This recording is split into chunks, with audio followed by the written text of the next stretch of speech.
दिक्कत यही आ रही है कि हम लोग जो है रसायनों का इतना ज्यादा खेती में प्रयोग कर दिया कि हमारी मिट्टी प्रदूषित, हमारा पानी प्रदूषित, हमारी हवा प्रदूषित, यहाँ तक कि हमारी जो नदियां हैं, इन नदियों का भी जल हमने प्रदूषित कर दिया। जब खेत में बारिश हुई, खेत में हमने कीटनाशकों का प्रयोग किया है, बह के नदी में गया और नदी में जो जलीय जीव हैं वो भी उसके शिकार हुए। एक टीले पे आपका जो करील खड़ा है, इसमें तो कोई कीटनाशक नहीं लगा रहा, नहीं लगा। इसका स्वाद सभी जानते हैं। इसका जब अचार पड़ जाता है, पेट के लिए रामबाण चीज है। कैंची का अचार पेट के लिए रामबाण चीज है। लसोड़े का क्यों? क्योंकि लसोड़े को कुछ लगा ही नहीं रहे। तो कहने का मतलब इस दिशा में जब प्रयास किया तो पूरी दुनिया में रासायनिक खेती एक प्रचलन में है, इसको लोग कर रहे हैं। और इसका सबसे बढ़िया उदाहरण हम देखते हैं तो जो हमारा समृद्ध राज्य पंजाब है, आज जहाँ के किसान आज सबसे ज्यादा MSP के लिए आंदोलन कर रहे हैं, वहाँ आज मिट्टी, पानी, हवा सब प्रदूषित हो गया। इतना ज्यादा कीटनाशक, रासायनिक खादों का प्रयोग हमारे किसानों ने कर लिया है कि वहाँ पंजाब से एक कैंसर ट्रेन चलती है, बठिंडा होते हुए बीकानेर और बम्बई तक जाती है। उस ट्रेन में का नाम ही कैंसर ट्रेन पड़ गया है। कैंसर के रोगी, कैंसर रोगियों के तीमारदार, वही सब लोग जाते हैं। तो ये स्थिति पूरे मध्य प्रदेश राज्य में हो, इससे बचने के लिए हमें सोचना होगा।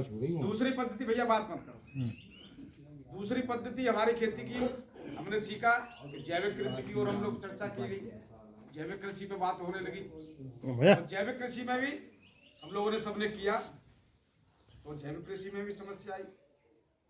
तो आज ये रासायनिक खेती और जैविक कृषि से, क्योंकि रासायनिक खेती में बहुत सारी समस्याएं हैं, जैविक कृषि में हमें बहुत ज्यादा संसाधन चाहिए, उसकी तुलना में हमारी लेबर बढ़ती है, उत्पादन हमको उतना मिलता नहीं है। तो तीसरी पद्धति पर आज जो पूरे देश में चर्चा हो रही है वो है प्राकृतिक कृषि।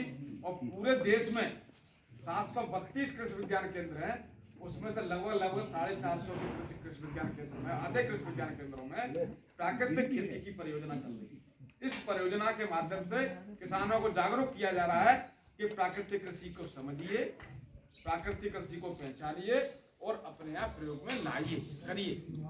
अब सवाल ये आता है, रासायनिक खेती तो हम सब जानेंगे रसायनों से हो रही है, कीटनाशकों से हो रही है। जैविक खेती में और प्राकृतिक कृषि में हमारे किसान भाई बहुत ज्यादा अंतर नहीं समझ पाते।